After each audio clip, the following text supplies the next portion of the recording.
agama. Hancur anak kita hari ini. Dan kita biasanya hal-hal begini cepat sekali merasuk dalam pikiran kita. Oh, betul ini. Betul ini.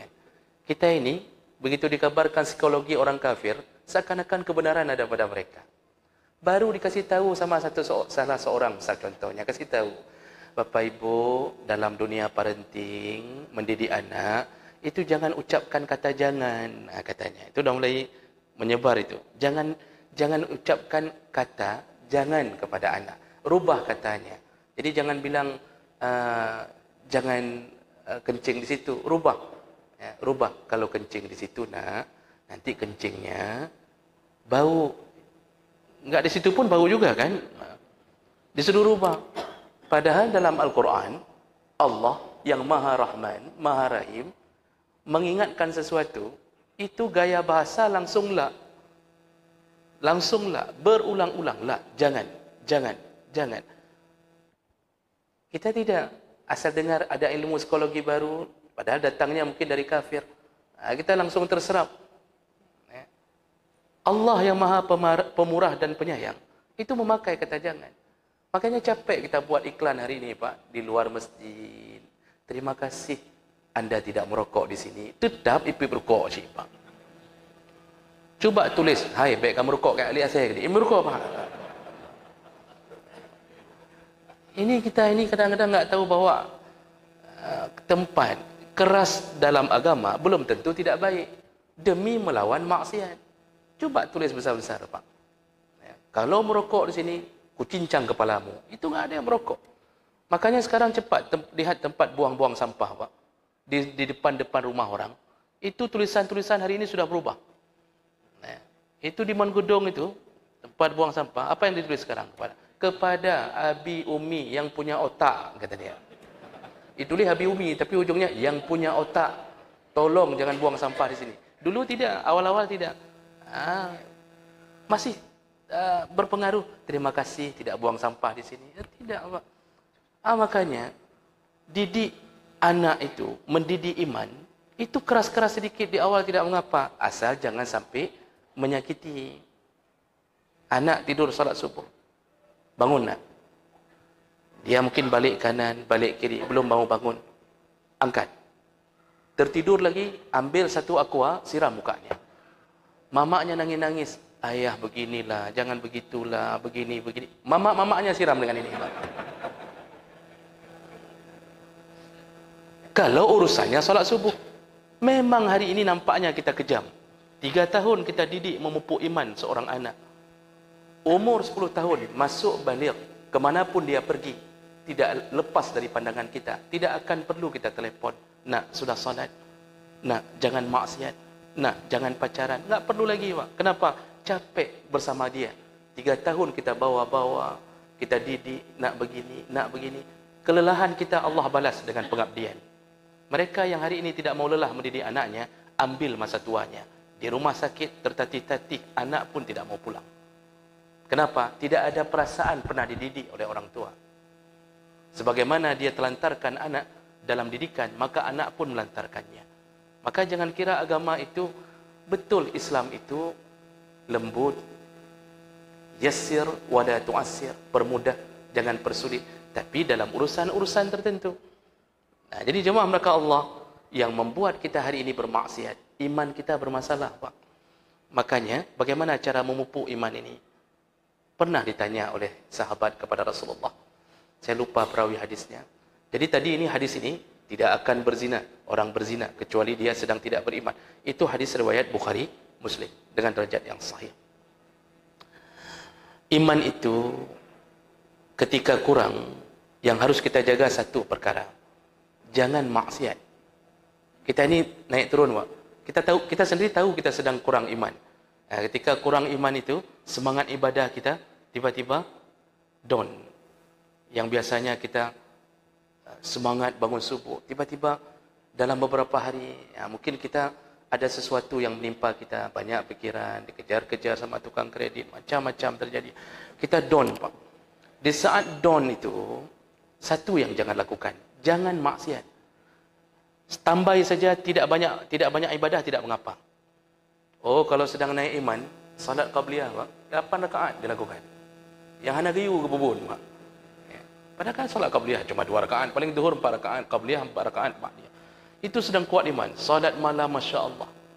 Apapun dia lakukan, sedekah 50,000, 50,000. Ketika dawn iman, itu salat cuma sanggup salat wajib. Setelah itu duduk di tiang masjid, tunggu kapan tausiah dimulai. Itu enggak bangun-bangun tu, Pak. Datang salat Jumaat, tahiyatul masjid pun enggak lakukan. Tunggu khatib datang. Khatib pun begitu, enggak datang-datang. Jadi jemaah maka Allah, ketika iman sedang jatuh, ibadah wajib jalankan, tidak ada yang sunnah, tidak mengapa. Tidak mengapa. Yang jangan lakukan maksiat ketika iman sedang jatuh. Jadi ya malas-malas sedikitlah, apa boleh buatlah. Memang begitu sudah keadaan iman kita. Begitu keadaan iman kita. Jaga saja jangan sampai jatuh maksiat. Karena kita tidak tahu Allah pilih mati kita sedang maksiat atau sedang ibadah. Itu yang kita khawatirkan. Maka jemaah maka Allah Subhanahu wa taala, hati-hati ketika keinginan untuk melakukan maksiat. Itu iman sudah mulai bertarung dengan nafsu. Dalam hadis yang lain, Rasulullah sallallahu alaihi wasallam itu menyebutkan dalam riwayat Abu Daud dengan derajat yang sahih, an Abi Hurairah radhiyallahu anhu qala Rasulullah sallallahu alaihi wasallam, Rasulullah berkata, iza zana ar-rajul, ketika seseorang sedang berzina, kharaja minhul iman, keluarlah imannya. Ini yang saya sebutkan tadi. Ada hadis lain memang betul-betul keluar itu iman. Keluarlah imannya. Kana alaihi qadullah. Ketika keluar, iman itu bertengger di atasnya seperti dhullah, gumpalan awan. Jadi ruh iman itu ketika orang jatuh ke dalam dosa besar, berzina ni, yang disebut berzina, jalan-jalan mendekati zina, itu sudah masuk kategori zina. Namun zina yang sesungguhnya adalah pertemuan dua khitan. Tapi zina mendekat ke zina itu sudah mulai masuk kategori dosa zina. Dikumpulkan Allah nanti di hari kiamat. Oh, kita enggak pernah berzina yang bentuknya langsung zina, ya, terjadi hubungan langsung tidak. Tapi kita sering nonton, sering meraba, sering merasakan, mencium, bahkan berangan-angan.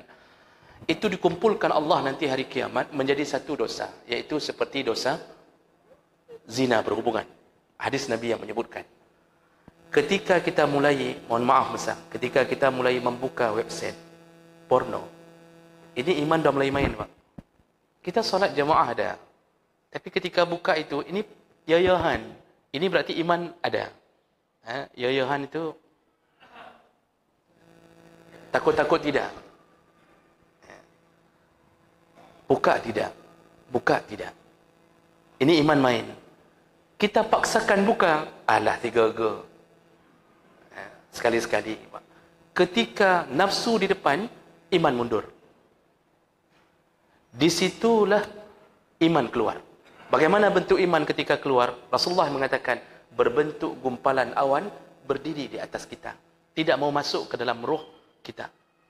Sampai selesai kita melakukan dosa itu. Iman tidak bisa bersatu dengan maksiat.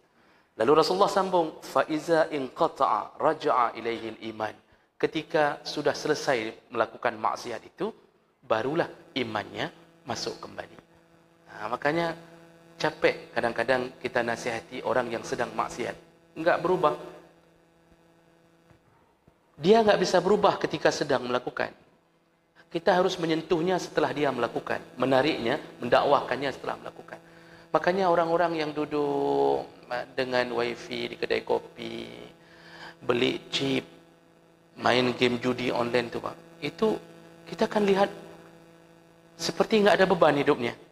Beli 500,000, lalu ditertawakan oleh seorang kakek tua katanya. Saya tidak tahu juga bagaimana kakek tua itu. Katanya, ini bapak yang senyum-senyum pasti tahu. Itu imannya keluar. main judi, imannya sedang keluar. Begitulah keadaan. Dan Rasulullah sallallahu alaihi wasallam kemudian mengatakan dalam hadis yang lain,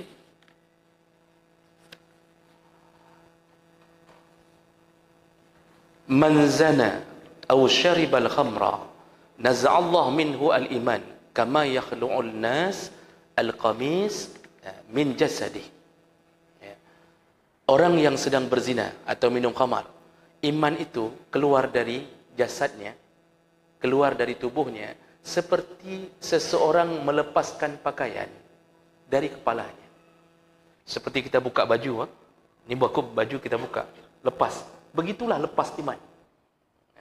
Hadis dari Al-Hakim disahihkan oleh Imam As-Suyuti dalam kitab Al-Jami' As-Saghir.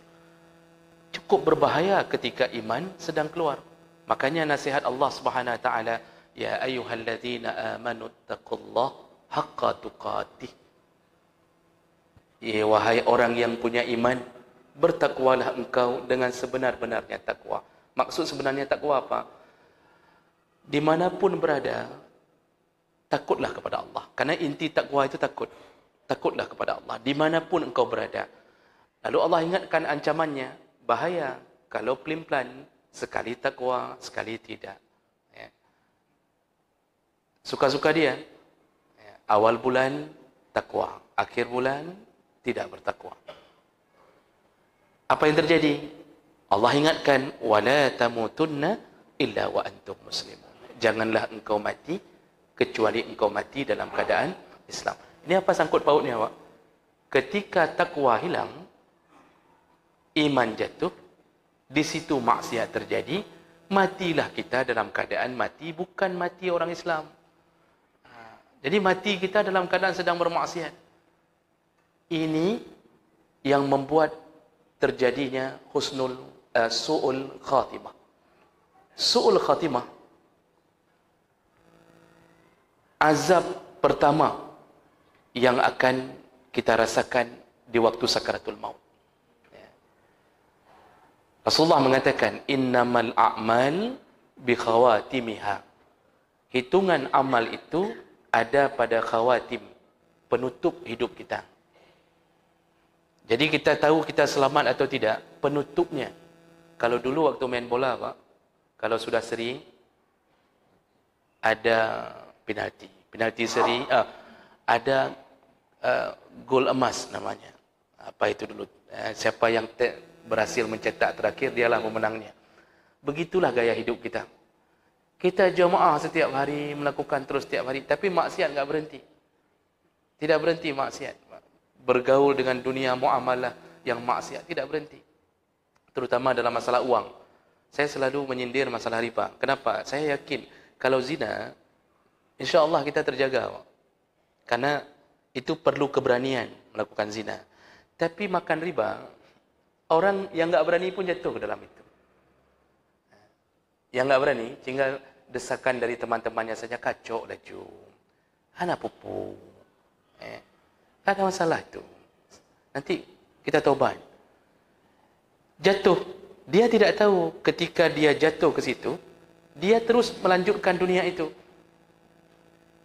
Tidak ada orang yang tahu dia mati dalam dunia sedang melakukan itu atau setelahnya. Makanya Allah mengatakan ketika menyebutkan tentang dunia riba, fa inintaha falahu ma salafa wa amruhu ila Allah wa man 'ada fa ulaika ashabun nar hum fiha khalidun. Kata Allah setelah menyebutkan tentang azab riba, mereka akan dibangkitkan di hari kiamat dalam keadaan bangkitnya menggelepar-gelepar seperti kesurupan syaitan.